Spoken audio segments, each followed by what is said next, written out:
पांचवें चरण के मतदान से पहले यूपी में भाजपा को लगा जोर का झटका। राजा भैया ने किया बड़ा ऐलान, लोकसभा चुनाव में नहीं देंगे किसी का साथ। बेती महल में हुई घंटों की मीटिंग बेकार, भाजपा के मंत्रियों के हाथ लगी निराशा। लोकसभा चुनाव के 4 चरण की वोटिंग पूरी हो चुकी है। अब तक किसी भी पार्टी के लिए एक तरफा माहौल नहीं बना है। 5वें चरण में यूपी के अवध क्षेत्र की सीटों पर मतदान होगा। 5वें चरण में उत्तर प्रदेश की 14 सीटें शामिल हैं। 2019 लोकसभा चुनाव में इन 14 सीटों में से 13 सीटें भाजपा ने जीती थी, जबकि एक सीट पर कांग्रेस के खाता खुला था।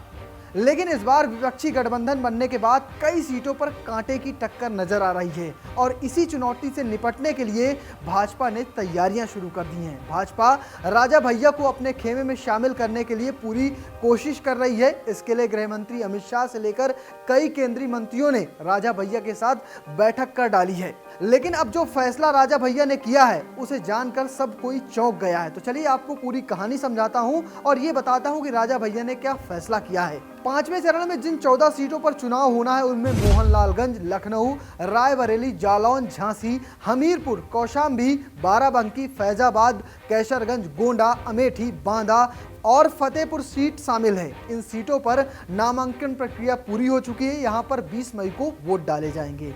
इनमें से 2 सीटें ऐसी हैं जहां पर राजा भैया का अच्छा खासा प्रभाव रहता है। कौशाम्बी और फतेहपुर सीट पर मौजूदा समय पे तो भाजपा के ही सांसद हैं, लेकिन इस बार सपा ने फतेहपुर में अपने प्रदेशाध्यक्ष को मैदान में उतार दिया है, जबकि कौशाम्बी में इंद्रित सरोज के बेटे पुष्पेंद्र सरोज को टिकट दिया गया है। गठबंधन होने के साथ सपा के हाथ थोड़े भाजपा से मजबूत नजर आ रहे हैं और इसी की काट के लिए भाजपा राजा भैया को अपने साथ करना चाह रही है।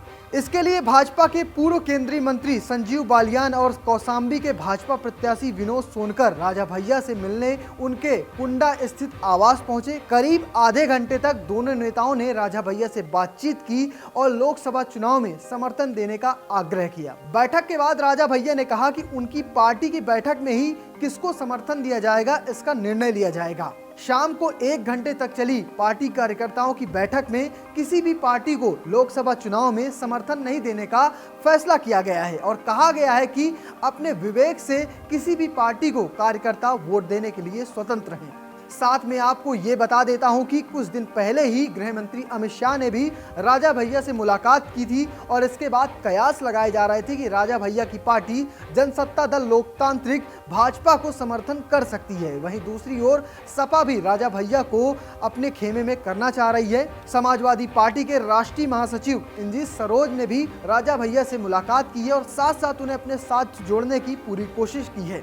तो फिलहाल आपको क्या लगता है, क्या राजा भैया ने जो फैसला किया है किसी भी पार्टी का साथ नहीं देने का वो सही है या फिर गलत? कमेंट बॉक्स में जरूर बताना और पेज को फॉलो करना, चैनल को सब्सक्राइब करना बिल्कुल मत भूलना। धन्यवाद।